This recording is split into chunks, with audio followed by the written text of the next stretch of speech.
Mrs. Sealing? Here at, I almost said Hilltop, here at the district office. Mr. Hoffman? Here on Zoom. Mr. Winbolt? Here at the District Administrative Center. Mr. Updike? Here at the District Administrative Center. And Mrs. Mitchell? Here at the District Administrative Center. Very good. Thank you. Thanks everyone for coming this evening. I look forward to productive conversations. Next item on our agenda is approval of the agenda. So moved. Second. It's moved and seconded for approval of the agenda. Any edits, corrections, questions about the agenda? Katie, please collect the vote. Mr. Hoffman? Yes. Mr. Winbolt? Yes. Mr. Updike? Yes. Mrs. Mitchell? Yes. And Mrs. Sealing? Yes, approved. All right, thank you. Please rise and join me in the Pledge of Allegiance.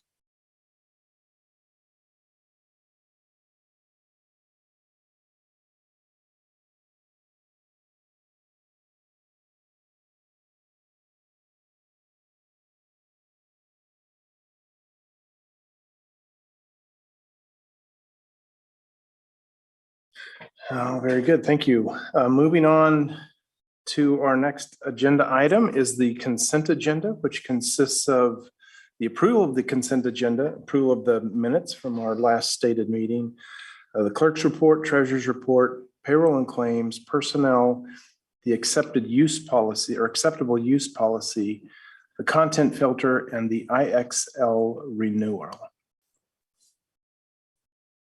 Just so the board knows, the IXL renewal, we used to have the individual schools do that. It's a programming platform, but we've decided to lump it all together. When we lump it all together, it's over 20,000. When it comes as a group, then we have to get board approval.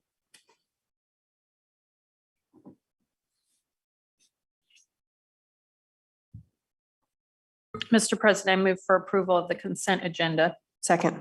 It's moved and seconded for approval of the consent agenda. Any final questions, comments, or discussion?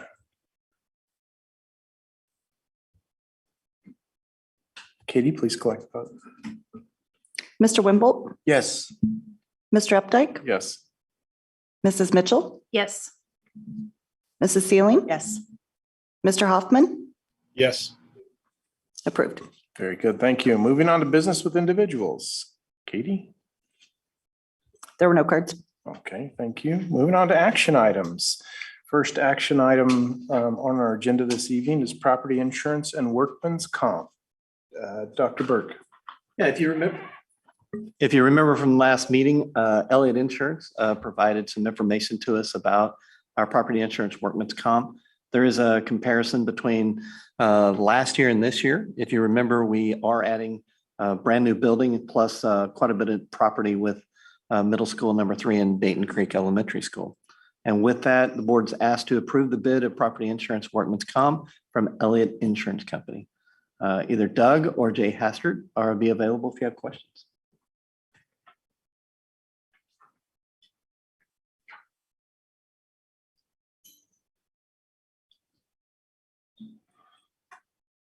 Mr. President, I move the board approve the property insurance and workman's compensation provided by Elliott Insurance Company. Second. It's moved and seconded for approval of the property insurance and workman's compensation insurance as provided. Any final questions or comments? I would point out that our experience modification rate for the 21-22 term, if you compare the 2021 term to the 2021-22 term, it's gone down. That experience modification rate helps us get much better quotes. If I'm Doug, if I make sure I'm right on that. But the industry average for the lower the number, the better. The industry average for an experience modification rate is 1. That means you're average. And we're at 0.55. And that's a huge testament to the focus that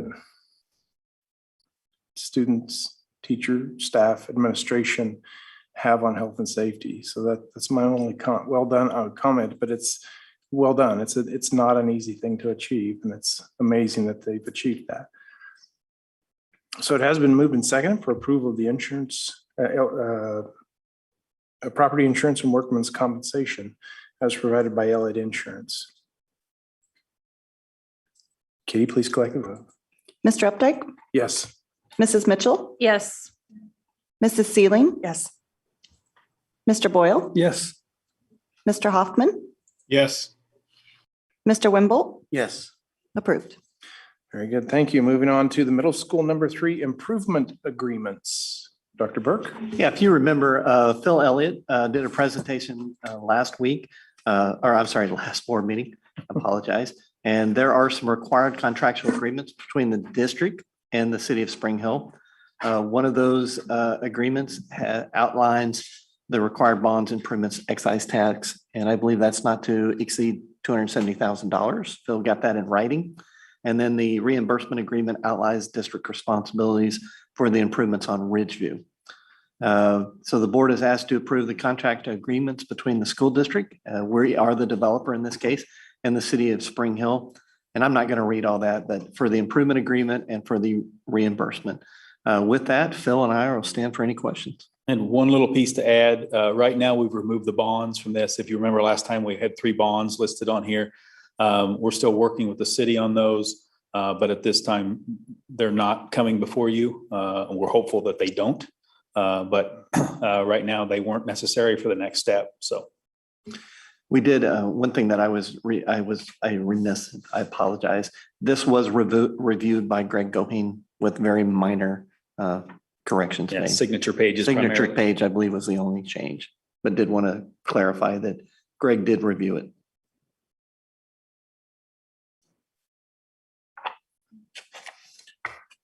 Any questions on the middle school number 3 improvement agreement? Now, this is the improvement agreement because we have another follow-on that's similar, correct? Or- Right. This is the Improvement and the improvement agreement and the reimbursement agreement. Yes.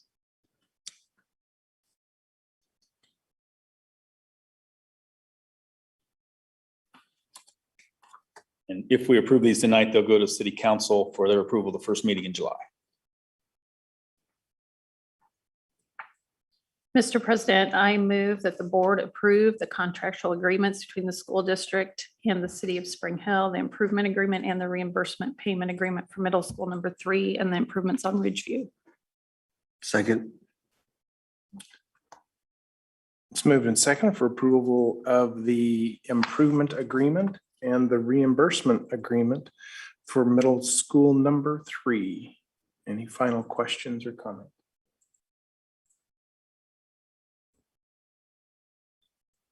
Katie, please collect the vote. Mrs. Mitchell, Yes. Mrs. Sealing, Yes. Mr. Boyle, Yes. Mr. Hoffman,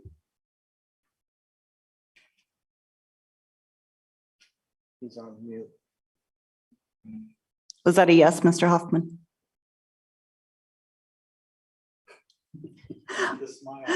The smile is a yes. Mr. Wimble Yes. and Mr. Updike, Yes. approved. Okay, very good. Thank you. We'll move forward with those. Next action item is our farm lease, demolition and property improvements. Dr. Burke? Yeah, we've attached the farm lease. It was reviewed by Greg Goheen. And again, I think it was the signature page. There was Yeah, a couple of other small adjustments. small, yeah. There's a standard contract addendum that needs to be attached and those kinds of things. So with that, this is the farmer has agreed to do some demolition, take care of some buildings on that property, also remove some trees. And then that farmer can also take care of a pond on there. That's much easier for him to do. And in that agreement, then we allow him to farm that property. I believe it is a 5-year agreement. And then if it need longer than that, then it can be an ongoing agreement. The board's asked to approve a lease agreement between the school district and Brunker Land and Cattle for the property 175th and Ridgeview for the removal of the structures, a pond and trees to improve farming, as well as prepare for the property for future development. With that, Mr. Elliott and I will stand for questions. So the lease is a 5-year lease, at minimum 5-year lease, and then it renews December 1st every year. But it's for sure we're locked in with him for 5 years. We can actually renegotiate. So if we need a portion of that property in that, before that time is up, we can address that. And we could either extend the rest of the lease another year or two to make up for the acreage that he loses. But yes, we have the option we've given it to him for 5 years with the ability for us to Make adjustments. utilize it sooner if we need to. The only piece that we would want to stay away from is the area where the pond is. He needs to farm that for 5 years. I started to say, because of the pond, our assumption is that we're going to leave it alone for 5 years. But it's so large that if we wanted to use the other section, we. Yeah, and it will all depend on other improvements. We are working with the city of Olathe to start do some road planning in that area. So Okay, thank you. Any other questions on the lease agreement?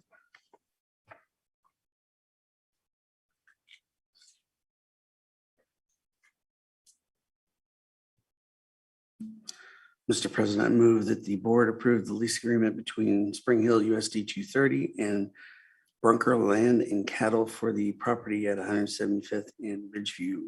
Second, It's moved and second for the approval of the lease agreement between this USD 230 school district and Brunker Landing Cattle Company. Any final questions or comments? Mrs. Sealing, yes. Mr. Boyle, Yes. Mr. Hoffman, Yes. Mr. Winbolt, Yes. Mr. Updike, Yes.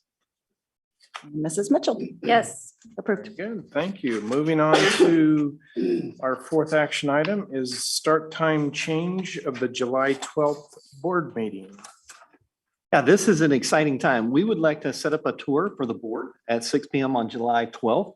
And we'd like to take you out and tour Dayton Creek Elementary School. We feel like it is an opportunity for you to go in and kind of see the new school. So, but with that, since there's going to be more than 4 of you together, we need to change the time as the start of the board meeting, and we'll have to make a change on the calendar. So with that, I'll stand for any questions, but I think everybody wants to go out there and see it. So ask any questions you'd like. I believe that we'll be able to do it without any headgear or gloves or anything like that. So that'll be kind of nice as well.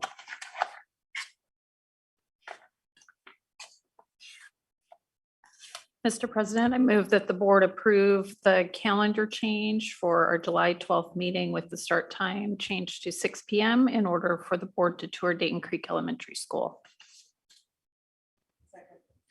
It's moved and seconded to change the start time of the July 12th, 2021 board meeting in order to accommodate the board going out to tour Dayton Creek Elementary. Any final questions or comments? Candy or Katie, please collect the vote. Mr. Boyle, Yes. Mr. Hoffman, Mr. Winbolt, Yes. Mr. Updike, Yes. Mrs. Mitchell, Yes. and Mrs. Sealing. Yes. Very good. Moving on to discussion items. First discussion item is middle school boundaries. Dr. Burke.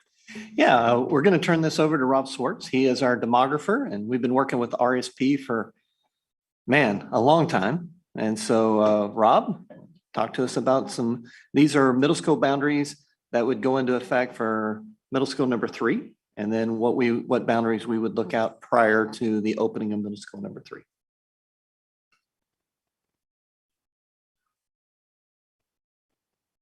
Good evening. My first time in your facility. There we go. Green light. It's always something. I have with me, you're probably wondering who this lady is in the audience. That's one of our planners, Jenna Verhoff. She's getting married next week. So I don't even know if her last name is staying there. She might hyphenate it, might do something, but she's here to see what one of these meetings are like. I said, you guys could be a little bit Riley. So I would facilitate this. You've heard a little intro.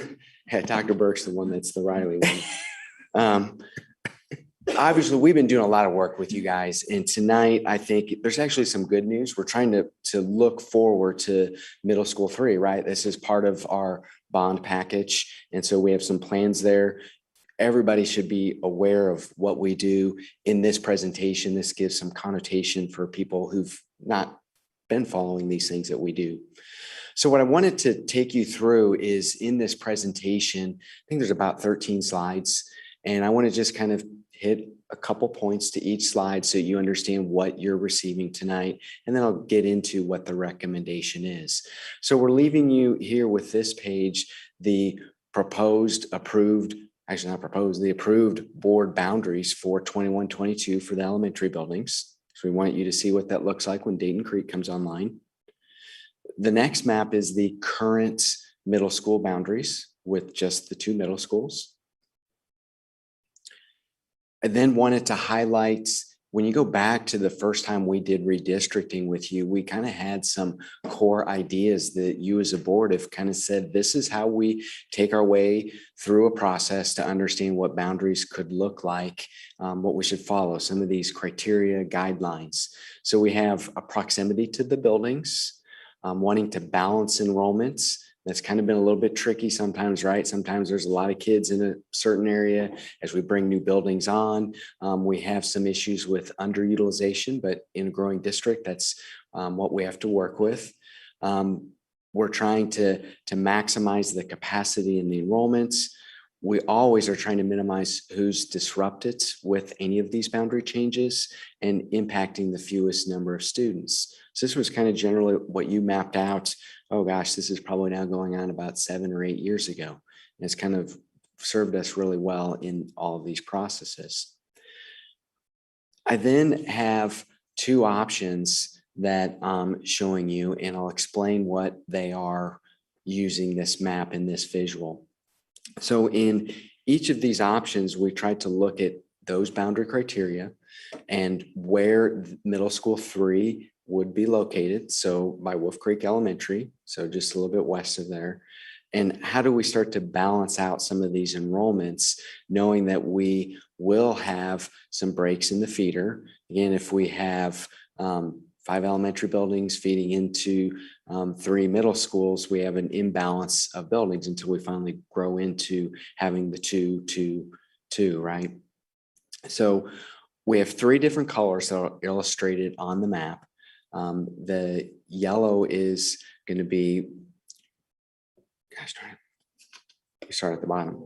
I was going to start at the bottom. I looked at my yellow. So we have Woodland Springs with the yellow. We have Spring Hill, that's the purple, and then middle school 3, that's the aqua green. And so this would be what the boundary is proposed to be. You will see some blue-black dotted lines that illustrate the areas that are coming out of either Woodland Springs or Spring Hill Middle.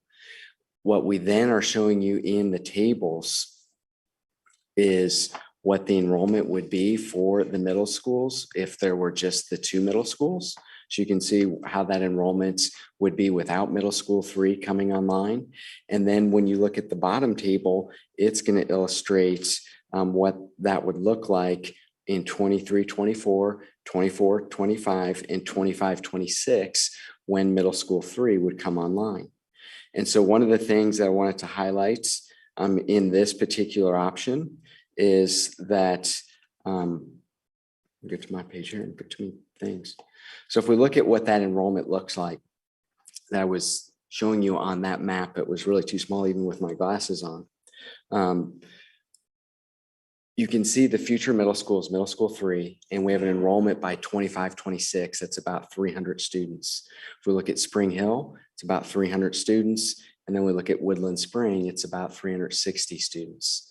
So we have a fairly decent balance of enrollments between each of the buildings. Some of the challenges that we've listed here is that broken feeder. And so we have Wolf Creek Elementary feeder that's broken. So meaning it's going to split into 2 of the middle schools. And we have Timber Sage that also would be broken. And one of the things that you're going to see in these options, we tried to have complete feeders.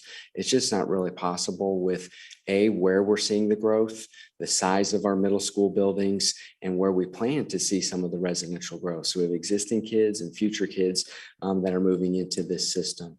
So here you can see the enrollment. You can see what the capacity is, that it ranges from 60 to 70% for each of those 3 middle schools. Option 2, what we ended up doing here was, instead of breaking Wolf Creek Elementary, we looked at breaking Dayton Creek Elementary. And so again, the yellow, green, and purple represent each of the middle schools. The blue, black dotted line represents what we're seeing for those areas that are broken out, so that you can get a sense of what neighborhoods are in those areas and how this fits together in this picture of what these boundaries look like. That table that shows what this looks like for the enrollments is illustrated here. And again, we have Dayton Creek is broken, and we have Timber Sage that is broken. So Timber Sage is broken in both of these. So that's why I left that elementary map, and I can zoom back to that page, but really trying to illustrate to you really where we have these kids. We just can't get all of those attendance areas to stay in there with the growth patterns that we're seeing over the next 5 to 10 years. So again, this one is between 59 and 70%. The other was between 60 and 70% when we get out to 25, 26. Here I have a side-by-side comparison. So you don't have to flip back and forth with the middle schools. So you can see with option 1 and the location of middle school 3 being by Wolf Creek Elementary, you can see that this creates kind of almost like a banding across the district for what would be feeding into middle school 3. The same thing down with Spring Hill versus when we look at option 2, where we keep Wolf Creek all going to middle school 3. You can see some of the differences where it gives more of a north-south look, but you have middle school 3 that goes from the north boundary all the way down to the south boundary. So again, looking at the numbers for what's proposed, starting in 23-24 through 25-26, you can see the comparisons really for middle school 3, basically pretty similar, right? We look at Spring Hill Middle, pretty similar. And again, the same thing with Woodland Spring, very similar numbers. So that gets us to what we're ultimately recommending. So the first thing is recommending keeping the existing middle school boundaries. And the reasoning behind that is, if we're going to be having this change that would take place in 23-24, it doesn't make sense to disrupt students to move them from Woodland Springs to Spring Hill Middle, then to move them to middle school 3 when middle school 3 opens. We have the available capacity at both of those buildings through 23-24 when middle school 3 is projected to open. So that's the first thing that I'm saying is good news. So no students are having to move until the new building comes online. That's a good thing. The second thing is why we're recommending option 1 is the geographic proximity to each of the buildings. Makes it better for some of the transportation, makes it better potentially that you'll see in one of these other bullet points with future boundary changes, that we may be able to better plan for how that change may look in what both elementary and middle school boundaries could look like.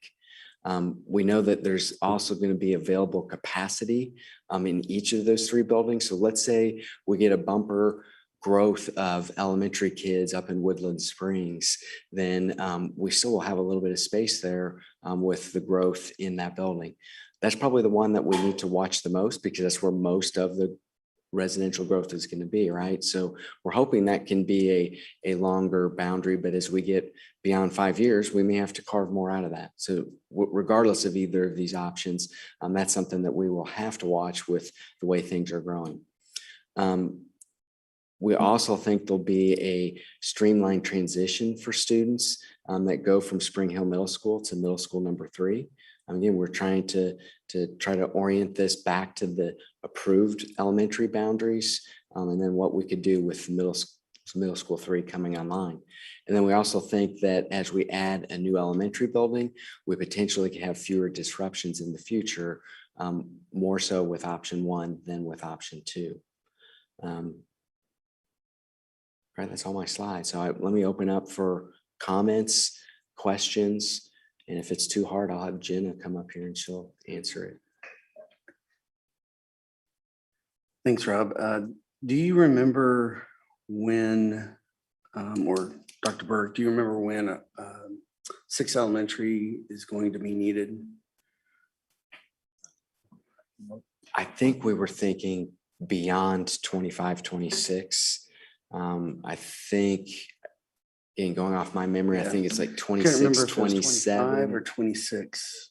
I think it was like 26, 27. 'Cause I think it was beyond our projection Okay. timeframe.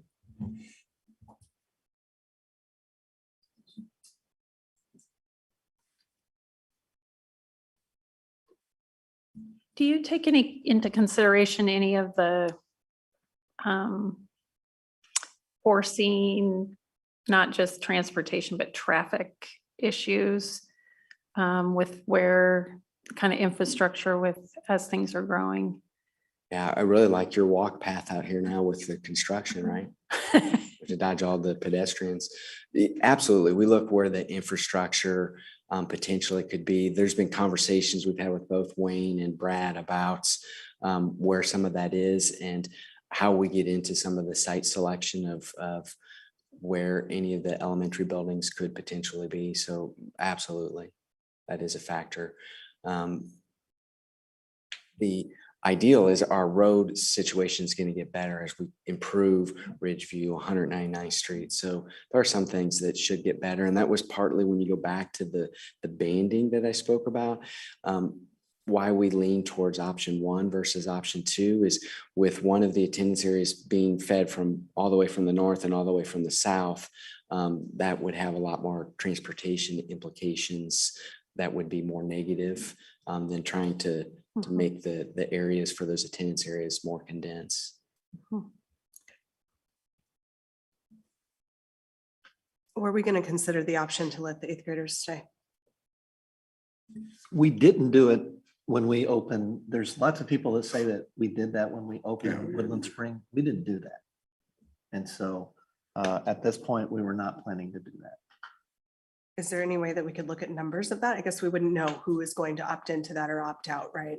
Yeah, I worry about that age, the middle schoolers, and I think that's the hardest group. So if would it there's a be way the for you to 7th look at, graders in 23, 24 that would be 8th graders, or 7th graders in 22, 23 that would be 8th grade when the middle school opens, an option for them? Is that what you're Right, asking? kind of like what we've done with the 5th graders, let them opt to stay at their elementary if they wanted to. I know there's no way we could know how many would opt to stay, or maybe there'd be the majority that were excited to go to the new school, but We can get at a potential number of students that would be, I think, 5th graders this year that potentially would be. So that would be something when we get into student options and when we're talking about a boundary that's out this far, our recommendation would be, is there a way that you could cover this in your transfer process that maybe ties back to the staffing? So that way you can make sure you have the right staff in each of these buildings. I'm pretty sure with the amount of space that we have in these buildings and the number of kids that we're talking about, we probably could physically accommodate them in staying at one of the 2 existing middle schools. It may get down to some of the staffing and what certifications are for having the right class sizes. Does that make sense? yeah. Thank you. One of the largest implications at middle school is just the ability to provide electives then at 8th grade at the one that potentially would have fewer 8th grade kiddos in it. So that's really the biggest inefficiency that happens at a middle school that really doesn't happen when you're dealing with elementary. Well, with one teacher compared to multiple in a day. Yeah, that does make sense. When are we looking at having to approve this? And is this sooner than we've approved boundaries in the past? It seems like it's Seems early. like it. But I would think that we would want to do it as soon as possible so that we give parents enough time to understand where their children are going. I think it's probably a little bit earlier than what we did in the past with the stay, with the current middle schools that we're going to stay and not try to move them. I don't know that it's as necessary to do it, but I do think that it's, I think it's the earlier that you do it, the better, because there's some people that will say, I would have planned to move if I would have known this. So I don't know that we have to do it now, but the longer you drag it out, I mean, it's like every boundary we ever do. There's going to be people unhappy because right now you've got 5 elementaries. You're going to have to split some elementaries. And so people get, just like they get very attached to their elementaries, they get really attached to the middle schools or the middle schools they think they want to go to. So no, we do not have to do it right now. I guess I'm just wondering what the advantage, I can see that there's some advantages to doing it early because then people aren't necessarily surprised or indicate that they're surprised. But on the other hand, with as fast as things are growing, there could be changes in these numbers that pop up in the next couple of years, correct or incorrect? Yeah, absolutely. There could be some differing changes. The housing market is evolving even as we sit here with costs and what's being built, for sure. Sharon, one of the reasons we're doing it this soon is because we've actually put it off, because when we did the elementary boundaries, that's kind of when some people expected us to do the next middle school as well. And we actually have put it off. And so once we were past getting those two convoluted together, conflated together, I guess, then we thought we could bring it and feel comfortable that it wasn't, people weren't going to think it was going to be an immediate impact and that this is for down the road. But that's one reason we're doing it early, in addition to the others that you mentioned. I started to say, we received some criticism last time that we didn't make the decision earlier. So, but again, do not have to do it right now, just, but he's right. We split them up, separated the elementary boundaries, and we're already having people calling and asking, when the new, Katie's shaking her head there. We're already getting calls saying, hey, we want to know where our kids will go to middle school when the new middle school is open. And so right now we don't have an answer for.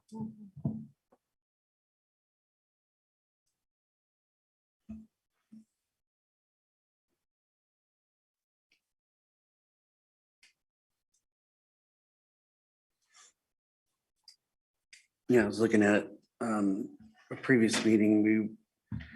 Looks like we won't need a elementary school until 25, 26 or 20, actually 26, 27.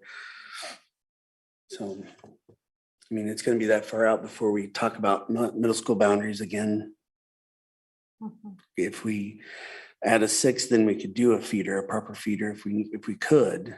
But I mean, depends on the geographic area again and that sort of thing where we put a middle school or an elementary school. Are you showing the projection on 28, 29? That's the one I have. For what? I didn't go. For elementary number 3. Yeah. Oh, it's going out 28, 29. Which means that we would need to go back a couple of years. Yep. To probably 25, 26 to do a bond. Yep. So, I mean, Prairie Creek's going to be close to 100% by 25, 26. The rest of them are in the 60 to 80%. So, I mean, it's going to be quite a ways before. The reason I asked is just knowing when that next change is going to be after the 23, 24 school year. When are we going to change it again? And it sounds like it could be as far out as 28, 29 before we change it again. So not that we like doing this because it disrupts everybody's lives, but it just happens whenever we grow. So. Hey, Rob, this is Brent. Are those the same maps that you showed us back when we did the elementary boundaries? No, these would have evolved from those particular maps. They're different. Okay, thanks. The current middle school boundaries have not changed. Correct. The current are the same, but Right. in the But option options, 1 and 2, I don't think they're were ever different. presented. Yeah. they're different. We got something, it just, we never really discussed it. We just knew they were coming. We tabled it then. Yeah. instead of just elementary. Yep. But I did look at them and they are different than what was proposed back in November of last year.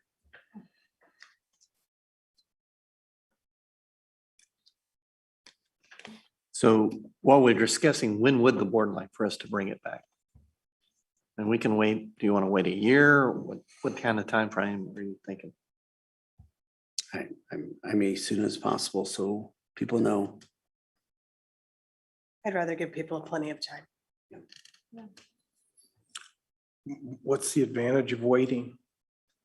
I don't see an I advantage could, to only- wait. quite that what I frankly, could but- see an advantage of waiting, not that I'm proposing it, is just that things could change. Yeah. Demographically within your Well, I school think district, with it's- the economy, with growth going a different direction. But I'm not opposed to doing it right away either. It seems like the key is the balancing of the resource, use of the resource, right? I mean, that's really important piece of the puzzle. And so if we have a balanced use of our resources, we can absorb those kinds of changes Fluctuations. more readily than if we didn't balance our. Yeah, and the thing is the growth is still gonna be on the north side for the most part. There's still gonna be some over Dayton Creek and then there probably some further south, but for the majority, it's gonna be up north and we've already made that you've already made it really small for Woodland Springs, so I can imagine changing that.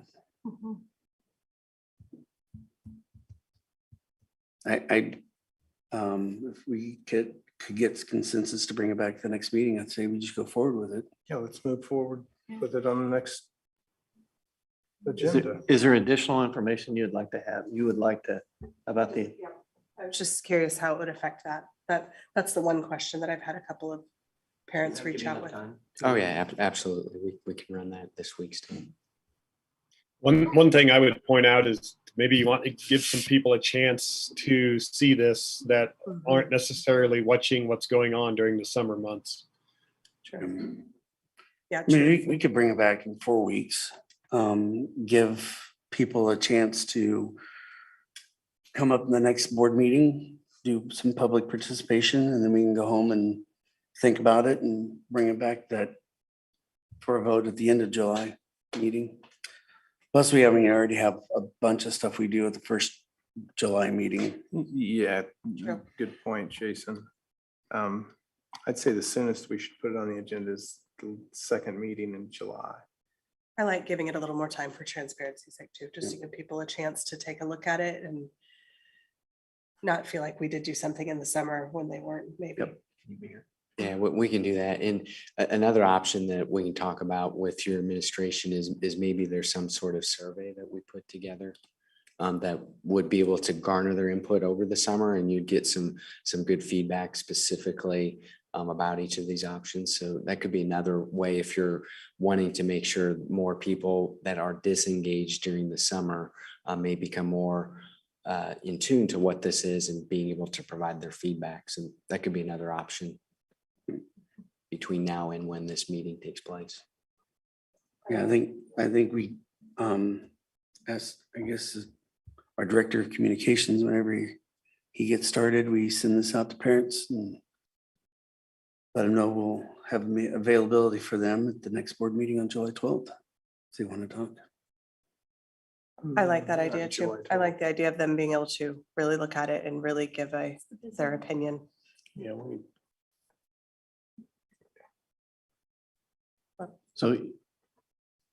so you want the survey done in 2 weeks and then have another discussion or another action item in 4? I don't know if we necessarily need a survey. I think the parents just need to know. Just an email, a Skyward email with the maps attached and here you I'd go. like to give them more time for the survey is what I'd like to do. Sure. I mean, we can get survey results by the end, the second meeting in July. It depends how long you want to have it open for the public feedback. Yeah, I think it's reasonable to get it by the last board meeting in July, if you're okay with seeing those results on that night when Sure. it's an action item. Sure. And possibly you could send the results to us ahead of time. Yeah, Right. yes.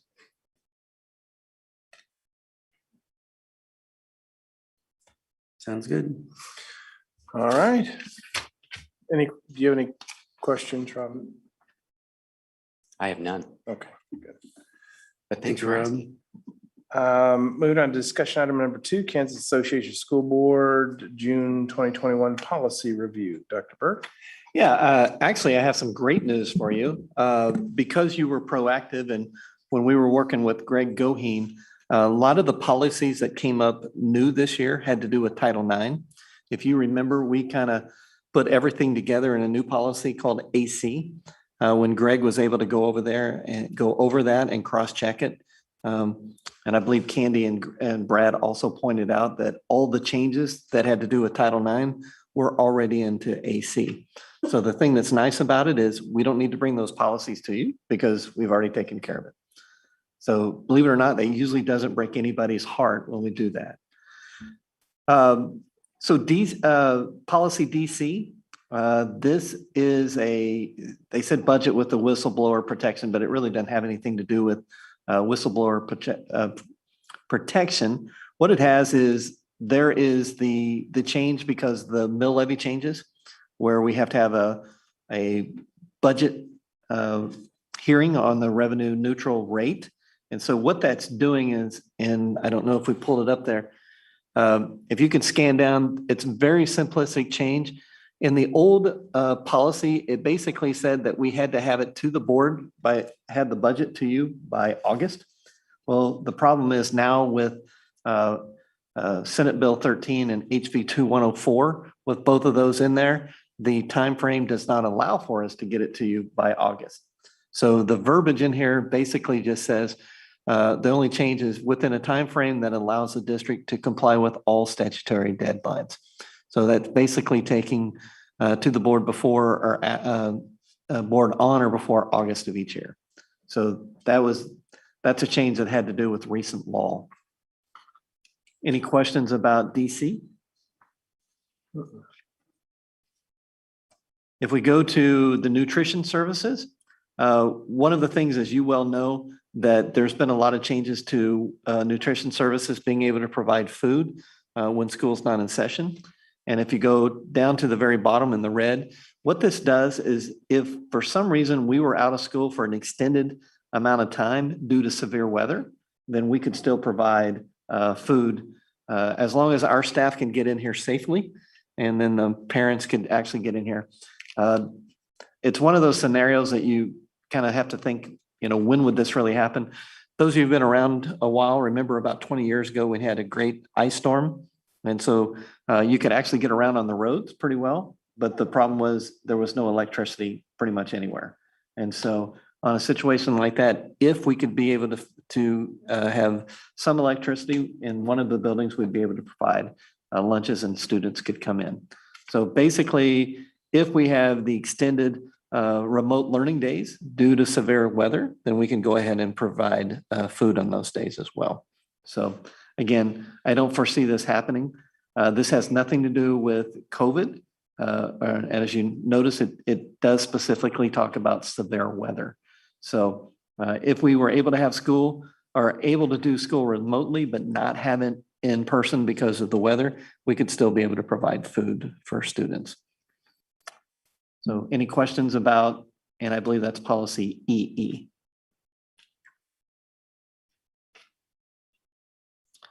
And then hearing no questions. So IDAA, this is one of those deals you just kind of shake your head about because the only change in here is it refers to policy AEB. And AEB had an adjustment, I believe, last year that talks about school year. The school board has the ability to school additional days or school hours beyond the regular. So if for some reason we were out of school for a long time and we needed to add some time to the end of the year, we could do that. So it refers to AEB. And so that's the only change in there as well. So usually when we bring these are really convoluted and there's a lot of changes, but give the board credit when When we brought the Title IX changes, I believe we brought those to you last year and we made the adjustments to AC, then we covered almost all these changes. So with that, we'll stand for any questions, but these are pretty simple. Is there anything that prevents policy changes to be put in the consent agenda? Do they have to be pulled out? I No. think these are pretty minor. I would be good with putting them in the consent agenda. I agree. I see some heads Sounds shaking. Are good. you okay with that? Yep. Okay. We can move it to, I started to say, normally we don't do that because there's a lot of questions and all, but these are all pretty simple. And there is one, I'll be honest, there was one that was a typo. And instead of bringing it to you, we just we fixed the typo. I think in a previous board meeting, you told us that if it's just typographical or grammatical errors, that we could just kind of do that without bringing it to you. All right, we will bring this on the next consent agenda. Very good. Moving on, discussion item 7.03, Kansas House Bill 2104, timeline for budget preparation. Dr. Burke? Yeah, I'm going to turn this over to, Doug. I was going to say Phil, but Doug. We brought this to you a little bit a while back.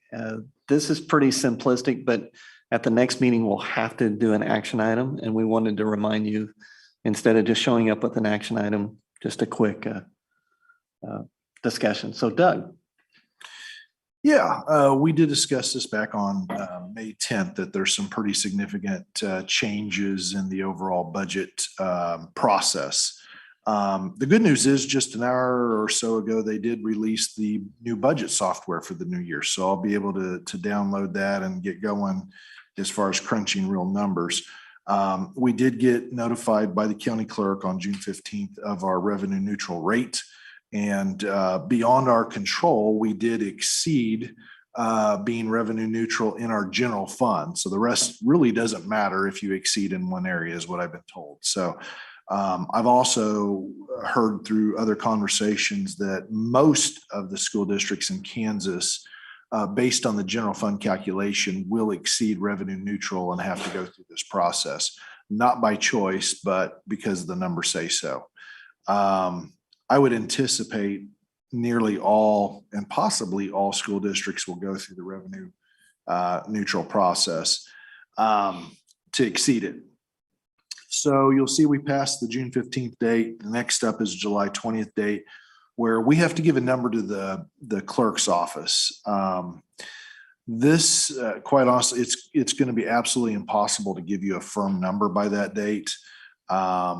I will do my best to give you a range by that date of where I think the mill levy will be. I will warn you, I will hedge on the high side because you want to hedge on the high side because you can't increase it after you've published it without going through a whole republication and so on and so forth. So I'll be giving you a number to approve at the July 12th meeting, July 12th meeting.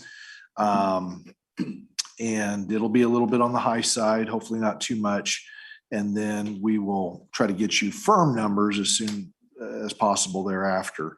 You'll see it's going to be one of those situations where we try to hurry up, give you a number, and then we got plenty of time until August 20th rolls around to where we actually have our budget hearing as well as our revenue neutral hearing, which is somewhat ironic because we could end up publishing them both in the paper at the same time for the same hearing date, and they can be conducted minutes apart. But one will say our mill levy is going up X amount or staying level, and then or declining, and then the other one's going to have could have a totally different number, but they're both going to be in the paper at the same exact time. So that has the potential, I think, to be confusing to voters if they're seeing two publications, two different numbers. But hey, they didn't ask me for my opinion when they set this all up. So I think it's going to be a confusing mess. And I've been told this is all just about transparency. So, and then we have to get the numbers to the county clerk by October 1st. And that's going to be a really tough turnaround for them. I really feel for them because they're trying to get the tax notices out for the end of the year. So they're going to have a tough job ahead. So hopefully, as we go through this process, I anticipate it'll go smoothly. But I anticipate also there'll be some upset people having to deal with the change, and who knows, maybe a year from now, they might revisit it and make some adjustments to it. So So that people know, so what's going to the clerks isn't just from school districts. So it's going to be cities, municipalities, libraries, could be rec associations, could be a large amount of stuff that's hitting them all at once, and then the turnaround's a short. And the other thing, Doug said it twice, I'm going to make sure we say it really loud. The number that we're going to come is going to be big. And so we don't want people to lose their minds and say, oh my God, the board just is proposing a 5 mil levy increase. The number is going to be high just so that we can protect ourselves down the road. Yeah. I don't know if it'll be that high, but it'll be a number that will be disturbing. So, based on past practice. So. In this vote, I mean, we're gonna put it in, did we decide that we're gonna put it in with the rest of the organizational items? As part of the kind of the organizational process, because it's gonna be an annual thing and it's gonna have to be done first meeting in July all the time. So we might as well just put it as part of the organizational items. It's in the form of a resolution you adopt. I know you adopt other resolutions with your organizational meeting. So that would be an option if you don't want to, unless you want to break it out and discuss it separately, which it's entirely up to you guys. Mr. Winbolt, you're right. We did talk about it the last time about putting in an organization, but we still wanted to bring it to you so that there's not a surprise. It's a statutory obligation. We are gonna give an arbitrary number that's mostly accurate, but still arbitrary. Yes. And then it'll become more accurate once we approve the budget. So I don't know how much discussion we really need for that. I mean, we can discuss it during the organizational items, but I would just add it to that list. If everybody's cool with that. I just don't think we want to do anything that makes it appear like we're trying to hide it, because that will backfire on us. So. Right. That's why we brought it at this meeting, and then next meeting will be an action item.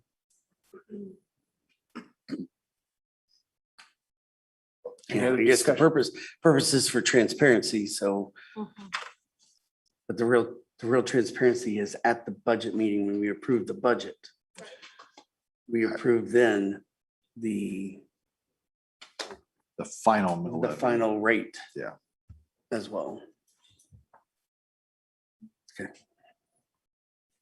Okay, moving on to discussion item number 4, the values meeting survey. Dr. Burke. Yeah, Dr. Brian Jordan's here, and Mr. Austin Harris is here with KSB. And so we're going to turn it over to them. Well, good evening. Good to see everyone again. I understand you had some follow-up questions related to the purpose of the values study that you commissioned with KSB. So I'm going to kind of give some background information just to jog memories. If you recall, back in February, I spent a Saturday, a lovely, cold, icy Saturday with you guys here. Actually, it was next door at your new facility, where we went through and reviewed your operating manual or your operating principles as a board. And then the last part of that day, we spent talking about what were the board's goals or focus areas for the next 12 to 18 months. And in that meeting, the board really settled on 4 key areas of focus for the next 12 to 18 months that they wanted to continue to improve on and work on as a board. First area was collaboration and engagement with the community. The second area that you defined that day was define processes as a system to improve efficiency and transparency in decision-making. The third area that was defined or prioritized that day was to build trust within the team through continuous development. And then the fourth area was utilize a defined set of values and beliefs to make a board decision or to make board decisions. So if you recall that day, we also spent some time talking about what would be some strategies or things that we could do as a board to try to address each of those 4 areas. And in that fourth area, utilize a defined set of values/beliefs to make board decisions. That's where we landed on developing this value study with the process that you adopted, I believe, 3-4 months ago now, where we met with focus groups, collected their input around 4 key questions around what they valued most about their experience in the Spring Hill School District, as well as what they valued in the Spring Hill community. That then turned into the list that Mr. Harris shared with you last time. kind of the next steps, just to keep everybody on the same page, is we put together a survey that would go out to your stakeholders where they rank or prioritize those different values. Those values then come back to the board for your review. And then ultimately, as we work through that process, you will pare that down to your highest valued priorities defined by your stakeholders. That then becomes a framework for making decisions. So when items come to you where you're having to, expend a lot of money, you're having to make a policy decision at a program, you can run it through those adopted set of values to determine, does this connect with what our stakeholders have told us and what we agreed upon as a board are the values for our decision-making framework. So that's really the purpose behind the values study. I know last time there were some questions around how this would be used and why we were doing it at this point in time. It really kind of comes back to those priority areas that you defined as a board in February that you wanted to focus on to improve your board working and culture. So we're here to answer any additional questions that you have tonight about what the process looks like going forward or the process that we use to get to this point in time.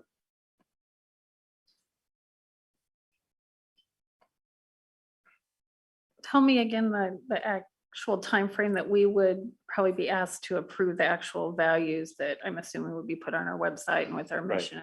Right. I think Austin talked a little bit last time about a timeline, so I'll let him talk about that. Well, last time I know you all had some discussion about when you would actually want to put the survey in front of the community. We're flexible on that. I know you were talking about waiting until the new communications director came on board to help you strategize the distribution and collection of those survey results. And I believe some of you had talked about waiting until the school year starts so that you have more engaged community members. Once that's done, it'll probably take us a couple of weeks to get that compiled and brought back to you to review and process. So I would guess sometime in the middle of the beginning of the school year. Yeah, I think the board would then, you would obviously work through probably a two-part process of reviewing, and then you'd probably have to spend some time as a board building consensus around those values. So you're kind of running right up against then an election. And so that would be one of the things that you also want to think about is how do we connect the potential new board members in that process so that it isn't the outgoing board's values, but those new folks come in with an understanding of why they're going through that process. And hopefully then that sets you up for the next couple of years as a board, having agreed upon values to make your decisions. We did meet with Misty and Christopher about when, and both of them said that they would probably do it in early September. That's when they would put the survey out. They felt like they would get the best feedback in early September. People are back, gives them a couple weeks to be in school. Maybe the second week in September is when they would send it out. I'm wondering if the process part with the board would be something good to do on one of those fifth Monday or. Yeah, that's what I was thinking as well. Absolutely. It's exactly that's a great use of that time, I think. So if the survey goes out that second week of September, we could have it processed by early to middle October and then available for you whenever that fifth Monday is. So, yeah, because I was just looking at November, we have a November meeting, the 8th, that's our usual meeting. And then the 29th is our fifth Monday meeting. So I think it works out really well. We can get the results on that first Monday and then we can discuss them at our retreat. And that the 29th would be after the election. So if there were some new board members, would it be possible to, there'll be at least one new board member to bring in on that discussion? Correct.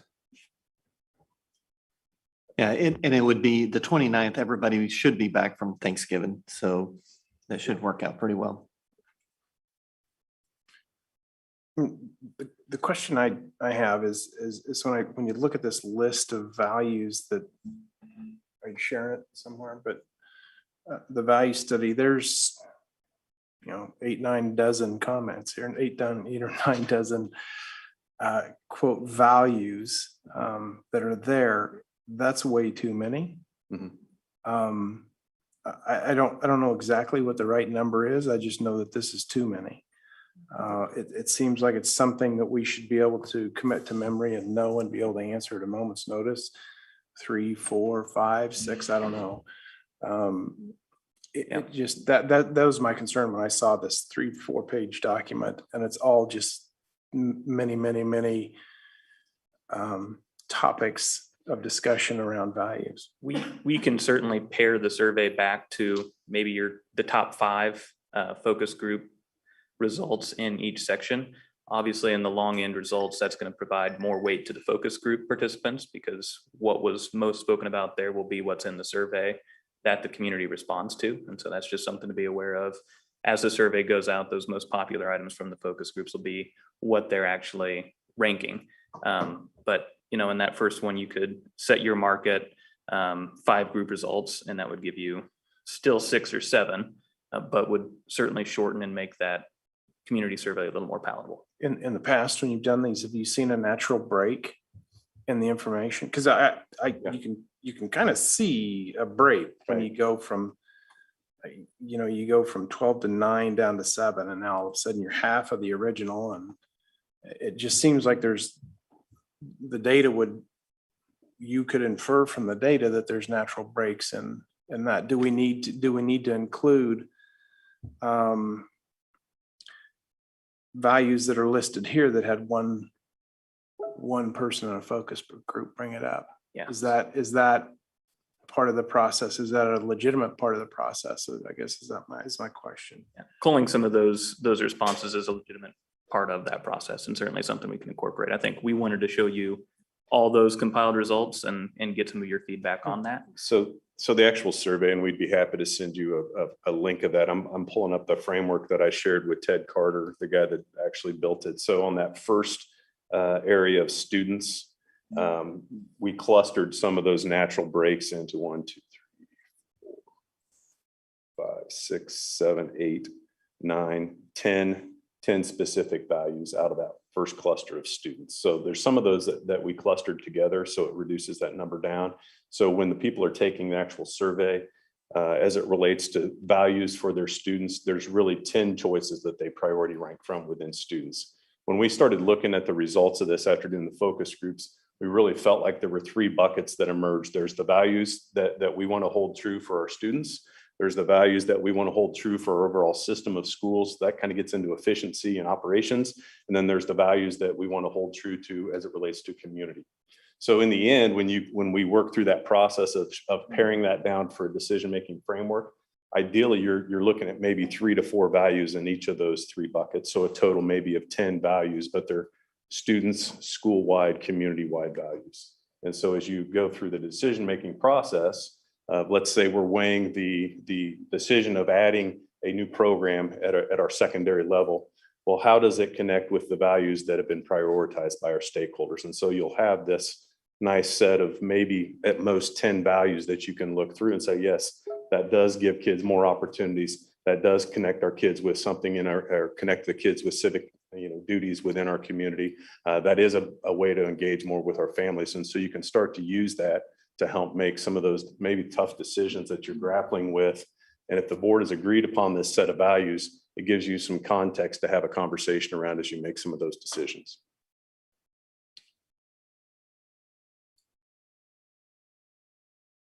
That's helpful. Thank you. I appreciate that. Yeah, that list is a little overwhelming when Yeah. you just start going through there, but we did, when we built the survey, cluster those and pare those down. Because there's some similarities there in terminology that group A called it this, group B called it this, but they're talking about the same thing. And so we collapsed those into a group or a bucket, so to speak. Excuse me, Brian, thanks for your description there. That's helpful. And I did read through all the raw data. That is a lot of information. Yeah. But so is the next step, is that the survey itself? Yes. Yeah. Yep. Correct. Yeah. To stakeholders, this is Correct. it's to all stakeholders, right? It's not. Yeah, working with your communications team Right. to push that out. That's what we were talking about, that timeline in September.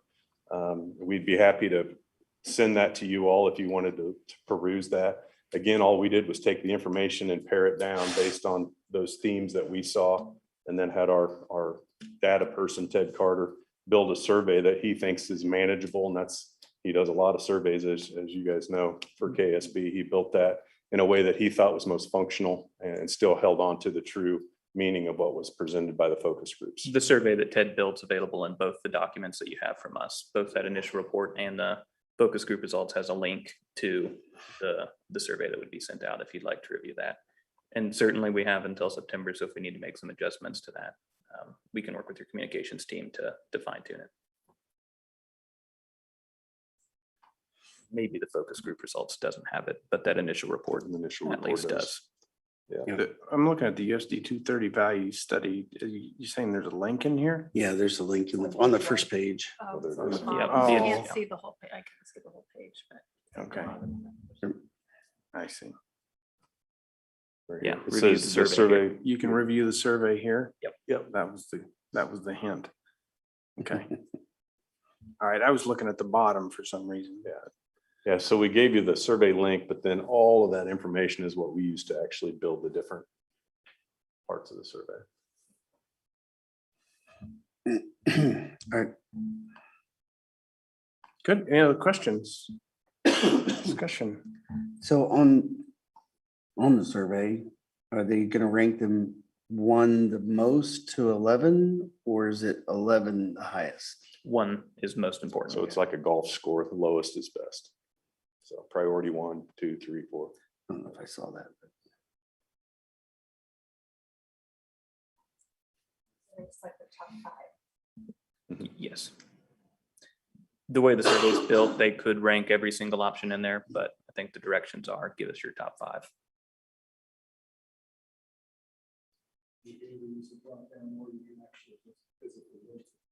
Yeah.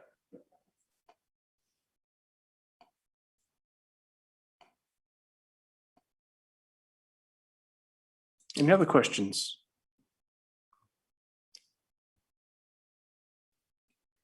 So our next steps will be working with your communications team and administration to get that pushed out first part of September. We'd be back here with you all then in late October, the 2nd October meeting, most likely to go through results for an initial review of the results, and then work time in November to really to build those values as a board. Okay. Okay. All right, very good. Thank you. Thank you. Appreciate it. Safe travels. Thank you.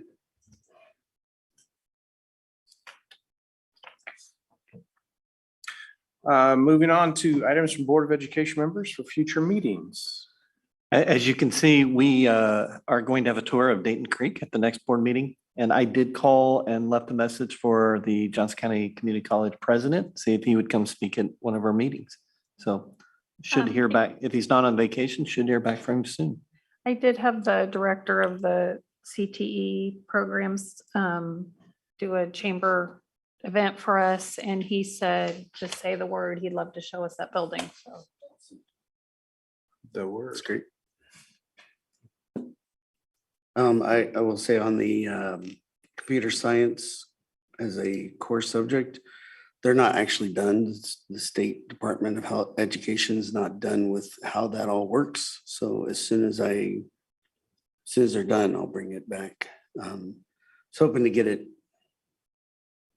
through the process and approved before next school year. For our freshmen to start doing that. We'll see. And Mr. Winbolt, we are keeping an eye on that as well.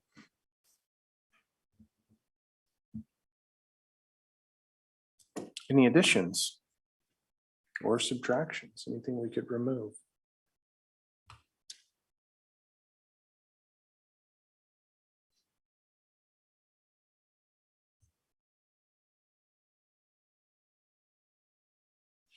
Okay, we do need an executive session. Mr. President, I move that the board recess into executive session to discuss employer-employee negotiations under COMA for negotiations. Those to be in session include Board of Education members, Superintendent of Schools, Assistant Superintendent of Schools, Director of Human Resources, and the Director of Business, and other administrators as requested. The executive session to begin at you guys need a little break? 8:15 and return at this place no later than 8:25. second. It's moved and seconded to move to executive session concerning matters relating to the employer-employee negotiations under COMA. Katie, please collect the vote. We will start the vote with Mr. Hoffman, Yes. Mr. Wimble, Yes. Mr. Updike, Yes. Mrs. Mitchell, Yes. Mrs. Sealing, Yes. and Mr. Boyle. Yes. Approved.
8:35. Move second and then extend executive session to no later than 8:35. It's moved and seconded to extend executive session to no later than 8:35.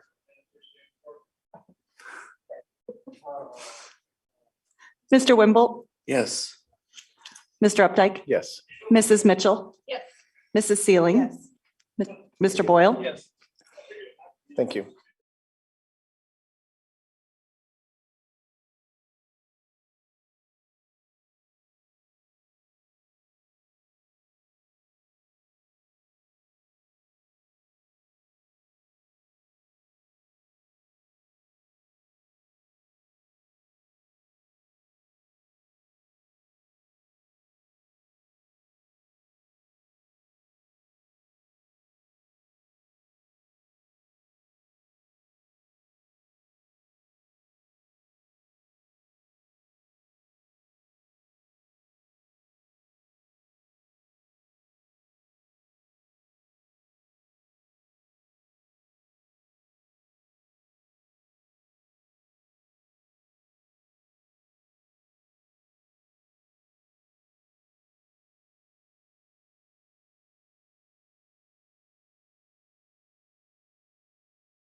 Back from executive session and we are adjourned.